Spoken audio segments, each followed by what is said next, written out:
What does spiritual discernment actually look like? And from the Quaker perspective, there's the belief deep in Quaker faith and practice that every person has that of God within themselves. They have access that is always there, always present, of God, the experience of God. And I think that that's a really powerful thing. The spiritual discernment is, so it's a really personal and up close thing. It's not a matter of personal achievement or figuring things out or a technique or a training or analysis, but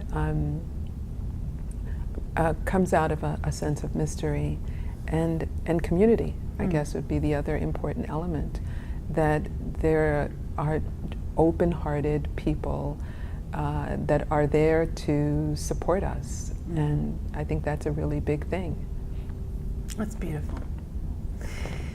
So I guess I think about our first experiences of Clearness Committee when we were training as facilitators at the Center for Courage and Renewal, how you and I met each other. Yeah. And we were in our first Clearness Committees together. So the bonds, the connections that are formed in them are tremendously deep. And I think they're so useful kind of in the larger world, because many of us find ourselves facing what we sense to be a really important question sometimes in our lives. We often have this sense of we're looking into a question that really has a lot of moment and meaning for us. And just as you so beautifully described, we in this tradition have, each of us has a voice inside us that is a powerful, powerful guide in making these decisions, but that voice often gets garbled, and it's hard for us to hear it. And habits and patterns and inhibitions keep us from being able to hear the call of that voice. This extraordinary, loving, kind of non-time-bound, unhurried container in which you sit with a group of people with whom you've begun to establish some bonds. And they bear witness to you as you listen to this voice inside yourself. And so it's this idea of, oftentimes we hear ourselves best in the presence of loving community, where the reason the community is gathered around you is only to bear witness to you and to ask open questions. When I'm holding a concern, a question, very often I want to take that personal issue and keep it private. Right, just at a time when an open-hearted, loving community might be really useful. And this whole idea of community, we've even lost much of that, the power of community. And among friends, this is so important, because for many friends, many Quakers, we don't have ministers, we don't have liturgy, we don't have the sacraments. Our places of worship are very, very simple places. So we've come to rely very much on a community of people. Yeah. I love what you said, sweetie, about how it's often when we are facing some of our most vexing and intense questions, we have this urge to kind of go private, stay private with it.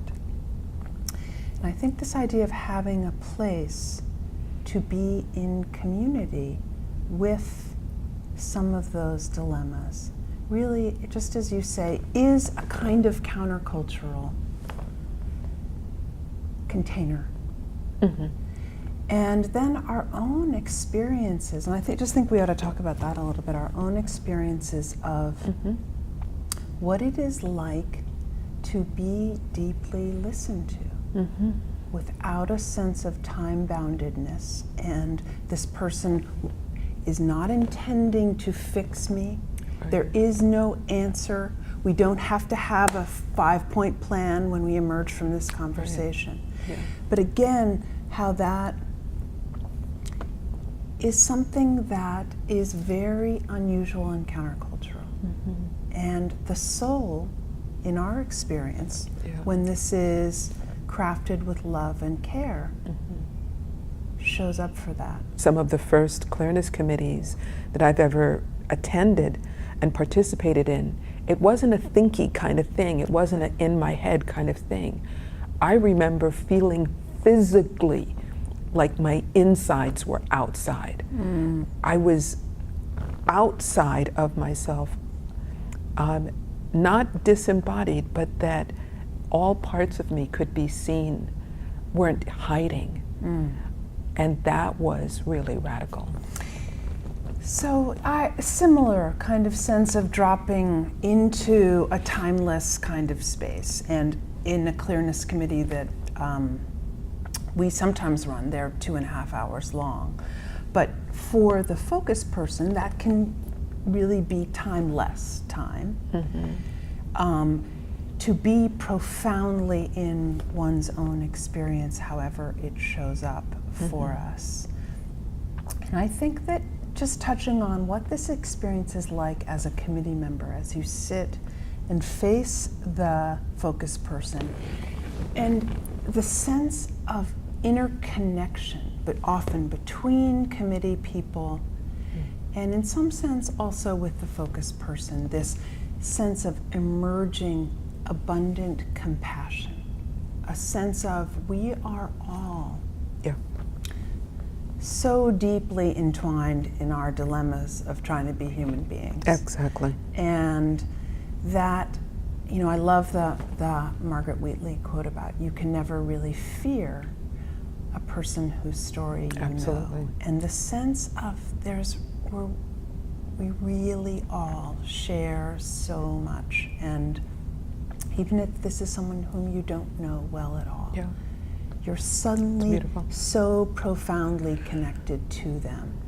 And there's also a sense of care and caution also that we leave the Clearness Committee with, which is you don't go up to someone afterwards and kind of punch them on the shoulder and say, hey, I had another thought about that thing that we were talking about, that there is this idea of double confidentiality, that you don't ever speak to another member of the committee about what occurred, nor do you speak to the focus person about it. And that is a sacred kind of commitment.